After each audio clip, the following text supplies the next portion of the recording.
Hello friends, 10ஆம் வகுப்பில் பொருளாதாரம் பகுதியில் மொத்த உள்நாட்டு உற்பத்தி மற்றும் அதன் வளர்ச்சி ஓர் அறிமுகம் அப்படின்ட்டு ஒரு பாடம் இருக்குது. அந்த பாடத்தில் இருக்கிற ஹைலைட்டான பாயிண்ட்டை தான் நம்ம இந்த வீடியோவில் பார்க்க போகிறோம். மிக மிக முக்கியமான பாயிண்ட்ஸை பார்க்க போகிறோம். கூடுதலாக புக் பேக் கொஷினை பார்க்க போகிறோம். சுருக்கமாக தெளிவாக ஒரு 1/4 மணி நேரத்துக்குள்ளே பார்த்து முடிக்க போகிறோம். இந்த பாடத்தை பற்றி சொல்லணும் அப்படின்னா இந்த பாடத்தில் மெயினாக ஜிடிபியை பற்றி தான் பேசுகிறாங்க. நம்ம டீட்டெயிலாக பார்ப்போம்.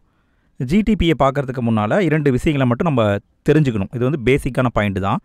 பண்டங்கள் மற்றும் பணிகள். பண்டங்கள்னால் என்னங்க? பண்டங்கள் என்பது தொடக்கூடிய பொருட்கள்.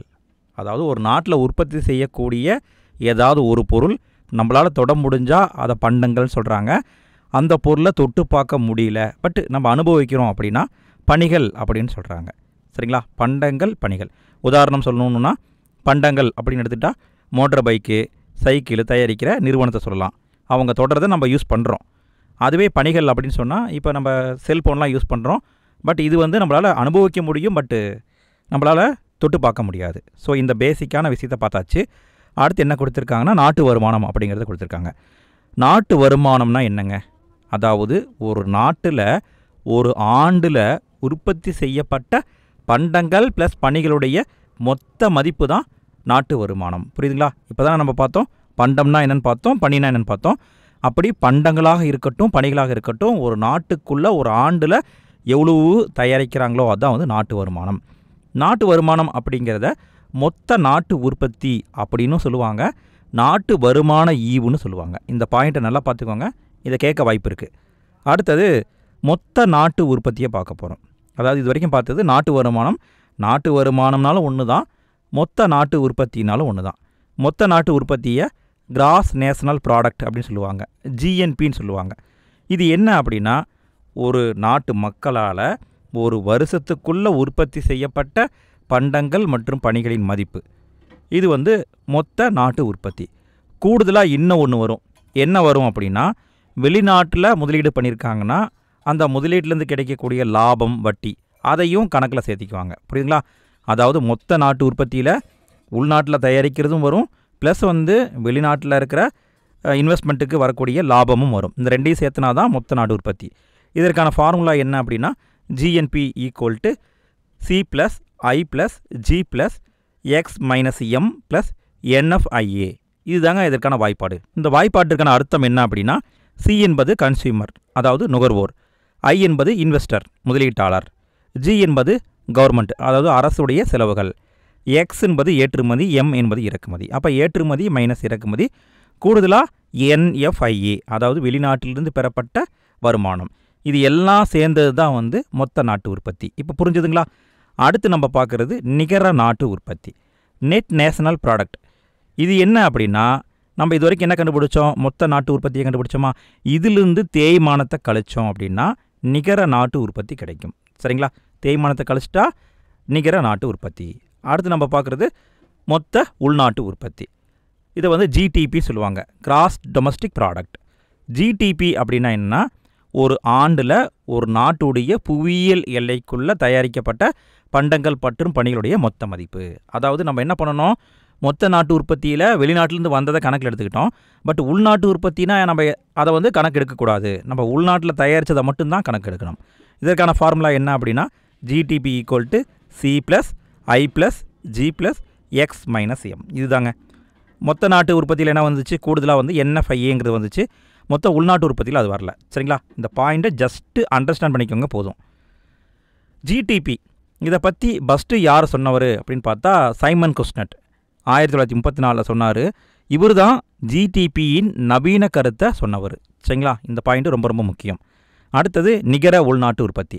நம்ம ஆல்ரெடி பார்த்தோம் இல்லைங்களா? அதே தான் இங்கேயும். நிகர உள்நாட்டு உற்பத்தி அப்படின்னா என்னது? அதாவது மொத்த உள்நாட்டு உற்பத்தியிலேருந்து தேய்மானத்தை கழிச்சிட்டோம்னா நிகர உள்நாட்டு உற்பத்தி கிடைக்கும். அப்போ நம்ம இது வரைக்கும் என்ன பார்த்துட்டோம்? மொத்த நாட்டு உற்பத்தியை பார்த்துட்டோம், மொத்த உள்நாட்டு உற்பத்தியை பார்த்துட்டோம். அடுத்தது தலா வருமானத்தை பார்க்க போகிறோம். தலா வருமானம் அப்படிங்கிறத பிசிஐன்னு சொல்லுவாங்க. இதுதான் மக்களுடைய வாழ்க்கை தரத்தை சொல்லக்கூடியது. அதாவது ஒரு நாட்டில் மக்கள் எப்படி வாழ்கிறாங்க அப்படிங்கிறத நமக்கு காட்டி கொடுக்கறது எது அப்படின்னா தலா வருமானம் தான் காட்டி கொடுக்கும். தலா வருமானத்தை எப்படி கால்குலேஷன் பண்ணலாம் அப்படின்னா நாட்டு வருமானத்தை மொத்த மக்கள் தொகையால் வகுத்தா தலா வருமானம் கிடைக்கும். இதை வந்து போன குரூப் 4ல் கேட்டிருந்தாங்கன்னு நினைக்கிறேன். தலா வருமானம் என்பது எது அப்படின்னு கேட்டிருந்தாங்க. ஸோ நல்லா பார்த்துக்கோங்க, மேலே நாட்டு வருமானம், கீழே வந்து மக்கள் தொகை. குறிப்பாக இந்தியாவில் தனிநபர் வருமானம் அல்லது தலா வருமானத்தை பற்றி முதல்ல யார் பேசினார் அப்படின்னு பார்த்தா தாதாபாய் நவ்ரோஜி தான் பேசியிருக்காரு.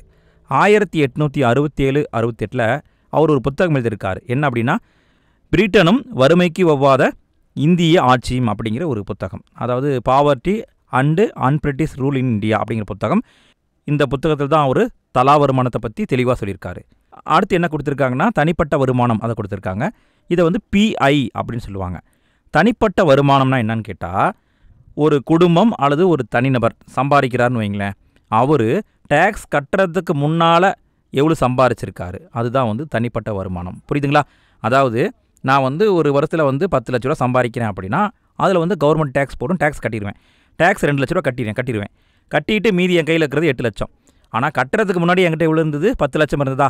அப்போ மொத்தமாக அந்த 10 லட்சம் இருக்குது பார்த்தீங்களா, அதுதான் தனிப்பட்ட வருமானம். அடுத்தது செலவிட தகுதியான வருமானம், டிஐ அப்படிங்கிறது என்னென்னா, நான் 2 லட்ச ரூபா டேக்ஸ் கட்டிட்டேன்ல, இப்போ என்கிட்ட எவ்வளோ இருக்கும்? 8 லட்ச ரூபா இருக்கும். அதுதாங்க செலவிட தகுதியான வருமானம். ஸோ இதுதான் வந்து கான்செப்ட்.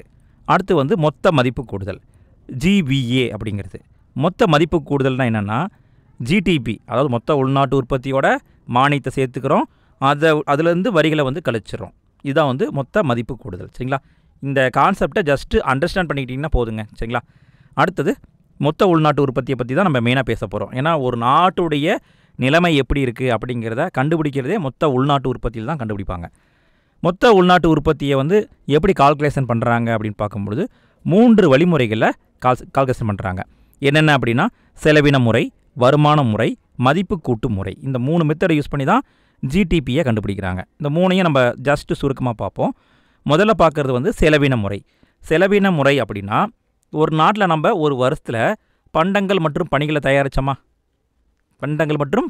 தயாரிச்சிருப்போம். அப்படி தயாரிக்கிறதுக்கு நம்ம என்ன செலவு பண்ணணும் அப்படிங்கிற கணக்கை வச்சு கண்டுபிடிக்கிறது தான் செலவின முறை. சரிங்களா? இதற்கான வாய்ப்படை பார்த்துக்கோங்க. C+I+G+X-M. புரியுதுங்களா? அதாவது நம்ம எவ்வளோ செலவு பண்ணணும் அப்படிங்கிறத வச்சு கண்டுபிடிக்கிறது தான் செலவின முறை. அடுத்து வருமான முறை. வருமான முறைனா, ஒரு நாட்டில் பண்டங்கள் மற்றும் பணிகளை ஒரு வருஷத்தில் வந்து தயாரிச்சிருப்பாங்க இல்லையா, தயாரிக்கிறதுக்கு அவங்களுக்கு நம்ம என்ன பண்ணியிருப்போம்? நம்ம கூலி கொடுத்துருப்போமா? அப்போ நம்ம எவ்வளோ கூலி கொடுத்தோம் அப்படிங்கிறத வச்சு கண்டுபிடிக்கிறது தான் வருமான முறை. புரியுதுங்களா? அதாவது பண்டங்கள் மற்றும் பணிகள் தயாரிக்கிற ஆண் பெண் அவங்களுக்கு எவ்வளோ வருமானம் கிடச்சிது அப்படிங்கிறத வச்சு கண்டுபிடிக்கிறது தான் வருமான முறை. இது எப்படி கண்டுபிடிப்பாங்கன்னா, கூலி ப்ளஸ் வாரம் ப்ளஸ் வட்டி ப்ளஸ் லாபம்.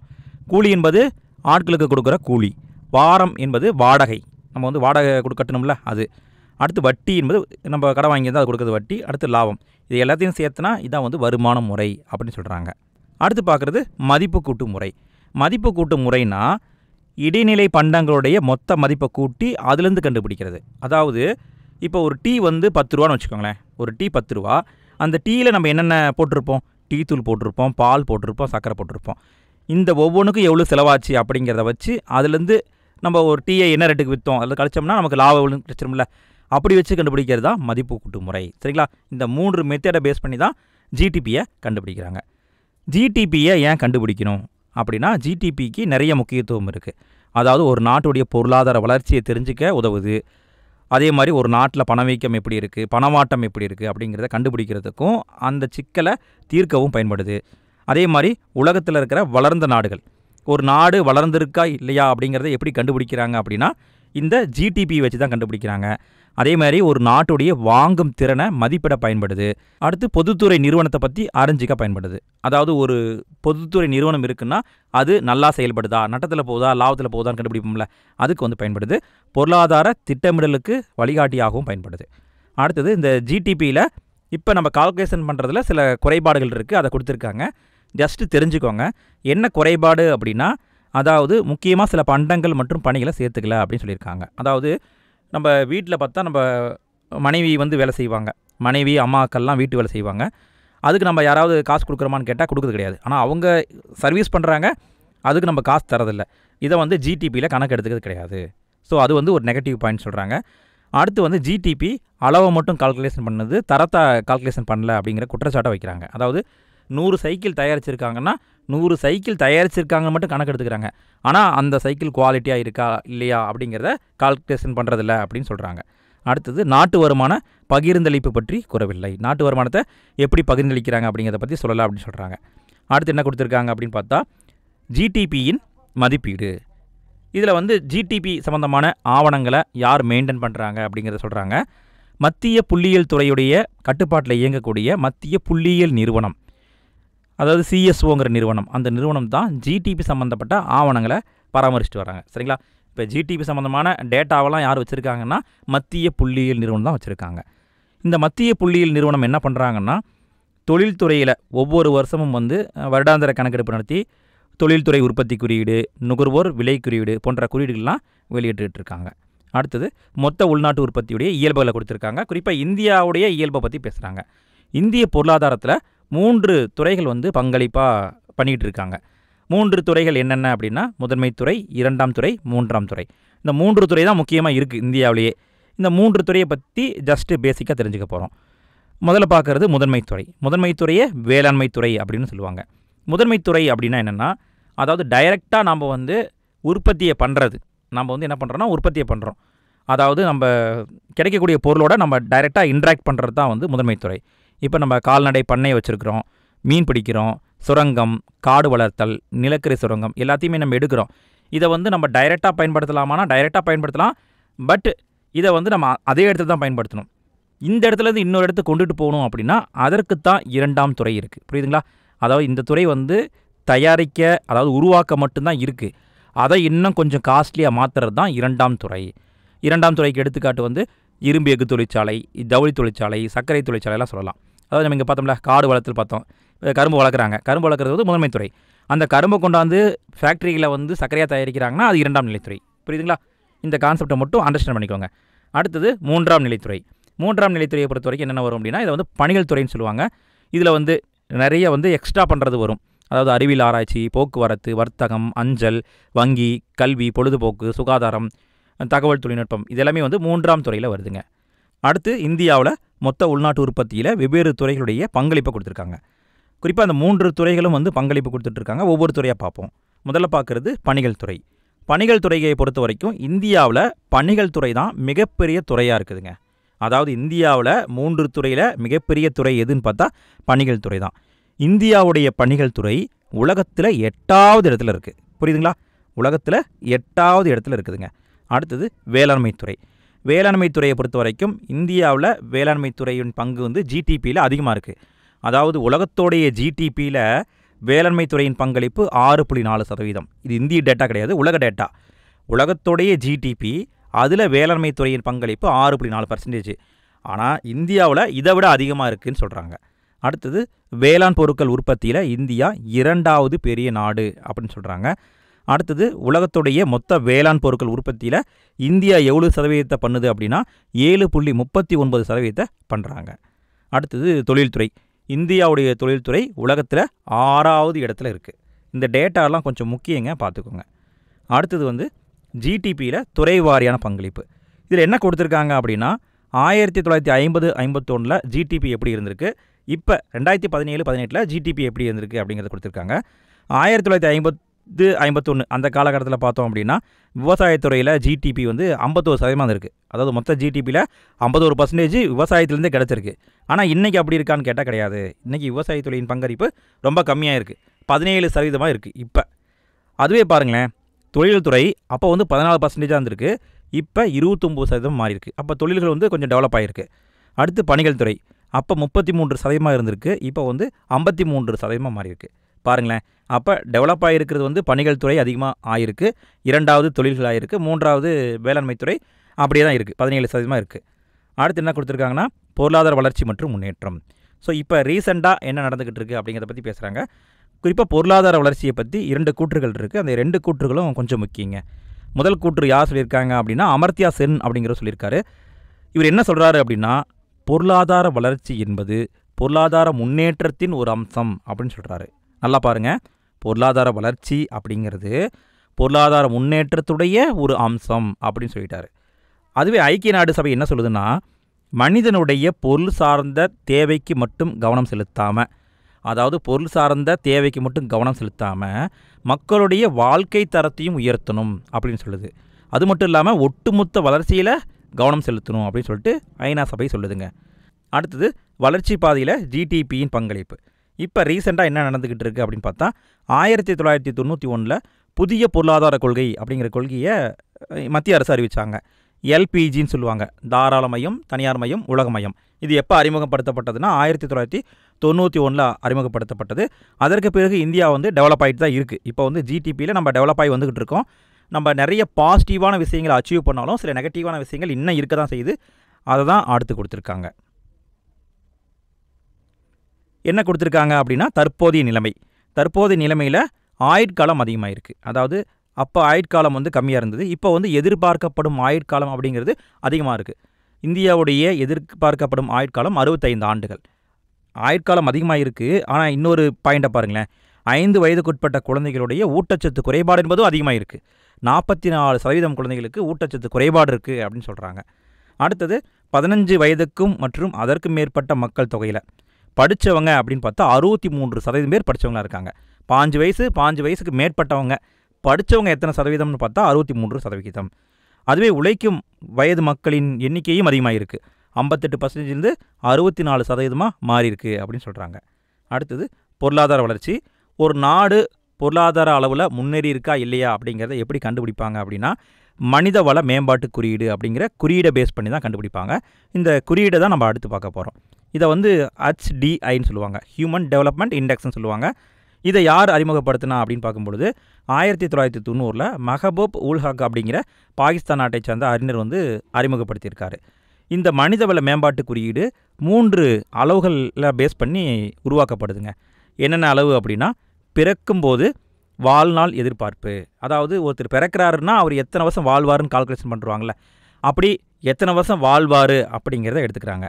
2வது பாயிண்ட்டு வயது வந்தோருடைய கல்வி அறிவு, அதாவது எப்படி படிச்சிருக்காங்க அப்படிங்கிறத எடுத்துக்கிறாங்க. 3வது வாழ்க்கை தரம்.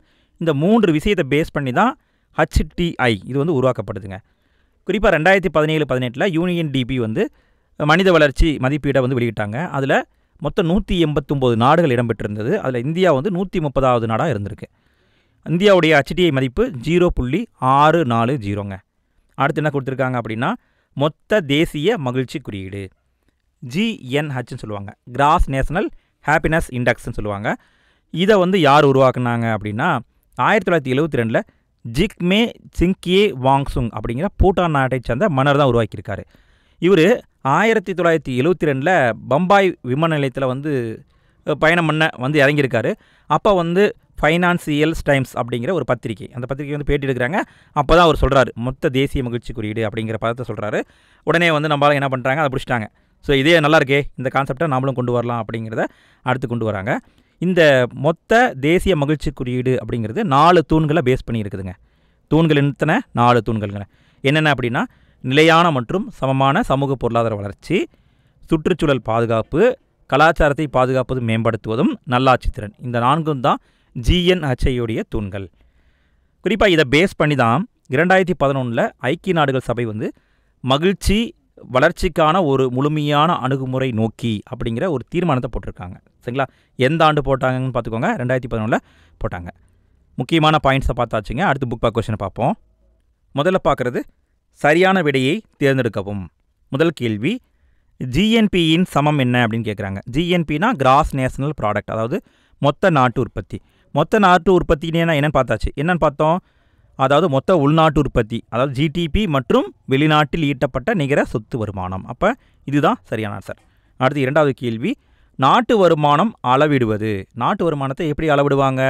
பண்டங்கள் மற்றும் பணிகளுடைய மொத்த மதிப்பை பேஸ் பண்ணி தான் அளவிடுவாங்க. அடுத்து 3வது கேள்வி, முதன்மைத்துறை இதனை உள்ளடக்கியது. முதன்மைத்துறையில் என்னென்ன வரும் அப்படின்னு முன்னாடி பார்த்தாச்சு. அப்போ எது வரும்னா வேளாண்மை துறை தான் வரும். அடுத்து 4வது கேள்வி, டேஸ் முறையில் ஒவ்வொரு இடைநிலை பண்டத்தின் மதிப்பை கூட்டும் பொழுது இறுதி பண்டத்தின் மதிப்பை கணக்கிடலாம். இடைநிலை பண்டத்தின் மதிப்பை கூட்டும் முறை அப்படிங்கிறது மதிப்பு கூட்டு முறைங்கிற மெத்தடை தான் பார்த்தோம். மொத்தம் 3 மெத்தடை பார்த்தோமா, அதில் வந்து மதிப்பு கூட்டு முறை தான் சரியான ஆன்சர். அடுத்தது 5வது கேள்வி, பணிகள் துறையில் நடப்பு விலையில் மொத்த மதிப்பு கூடுதல் 2018-19 எத்தனை லட்சம் கோடி என மதிப்பிடப்பட்டுள்ளது? பணிகள் துறையை பொறுத்த வரைக்கும் 92.26 லட்சம் கோடி அப்படின்னு கால்குலேஷன் போட்டிருக்காங்க. அடுத்து 6வது கேள்வி, வேளாண் பண்டங்களின் உற்பத்தியில் இந்தியா எத்தனையாவது அதிகமான உற்பத்தியாளர்னா உலகத்தில் 2ஆம் இடத்துல இருக்குது. அடுத்து 7வது கேள்வி, இந்தியாவில் சராசரி ஆயுட்காலம் எத்தனை ஆண்டுகள்னா 65 ஆண்டுகள். அடுத்து 8வது கேள்வி, கீழ்கண்டவற்றுள் எது வர்த்தக கொள்கை? இங்கே பாருங்கள், வர்த்தக கொள்கைன்னு கொடுத்துட்டாங்க. அப்போ இறக்குமதி மற்றும் ஏற்றுமதி கொள்கை தான் வர்த்தக கொள்கை. அடுத்தது கோடிட்ட நிரப்புக. முதல் கேள்வி, இந்தியாவில் எந்த துறை முதன்மை துறை அப்படின்னா பணிகள் துறை தான் முதன்மையான துறை. அடுத்து 2வது கேள்வி, மக்களின் வாழ்க்கை தரத்தை உணர்த்தும் ஒரு கருவி என்ன அப்படின்னா தலா வருமானம். அடுத்து 3வது கேள்வி, 2ஆம் துறையை வேறு விதமாக இப்படி அழைக்கலாம். எப்படி அழைக்கலாம்னா தொழில்துறை அப்படின்னும் அழைக்கலாம். அடுத்தது பொறுத்துக, மின்சாரம், எரிவாயு, நீர் இதெல்லாம் எதில் வரும் அப்படின்னா தொழில்துறையில் வரும். விலை கொள்கை எதில் வரும்னா வேளாண்மையில் வரும். ஜிஎஸ்டி இது பண்டம் மற்றும் பணிகள் மீதான வரி. தலா வருமானம் அப்படிங்கிறது நாட்டு வருமானத்தை மொத்த மக்கள் தொகையில் வகுத்தா கிடைக்கும். C+I+G+X-M அப்படிங்கிறது மொத்த உள்நாட்டு உற்பத்தி. இந்த வீடியோ உங்களுக்கு பயனுள்ள வகையில் அமைஞ்சிருக்குன்னு நினைக்கிறேன். இந்த வீடியோ பிடிச்சிருந்தா மறக்காமல் ஒரு லைக்கை தட்டி விட்டுருங்க. ஏன்னா நல்ல நல்ல கண்டென்ட்டுக்கு வியூஸே போக மாட்டேங்குது, யூடியூப் ரெக்கமெண்ட் பண்ண மாட்டேங்குது. ஸோ நீங்கள் போடுற ஒவ்வொரு லைக், நீங்கள் போடுற ஒவ்வொரு பாசிட்டிவான கமெண்ட்டு எல்லாத்தையும் பார்த்து தான் யூடியூப் ரெக்கமெண்ட் பண்ணுது. ஸோ உங்களுடைய உதவி என்பது தேவைப்படுது. ஸோ உங்களால் முடிஞ்சதுன்னா அந்த வீடியோ பிடிச்சிருந்ததுன்னா மறக்காமல் ஒரு லைக்கை தட்டி விட்டுருங்க. அதே மாதிரி நம்ம சேனலை இன்னும் சப்ஸ்கிரைப் பண்ணிங்கன்னா சப்ஸ்கிரைப் பண்ணிக்கோங்க. உங்களுடைய கருத்துக்களை மறக்காமல் கமெண்ட்டில் போட்டு விடுங்க. அதே மாதிரி உங்கள் ஃப்ரெண்ட்ஸ் யாராவது படிச்சுட்டு இருந்தாங்கன்னா அவங்களுக்கும் வீடியோ ஷேர் பண்ணி விடுங்க. அது மட்டும் இல்லாமல் எந்த டாப்பிக்கில் உங்களுக்கு வீடியோ வேணும் அப்படிங்கிறதையும் மறக்காமல் போட்டு விடுங்க. அதை பற்றியும் நம்ம வீடியோ மேக் பண்ணி போடுவோம். நல்லா படிங்க. All the best. மீண்டும் அடுத்த வீடியோவில் சந்திக்கலாம்.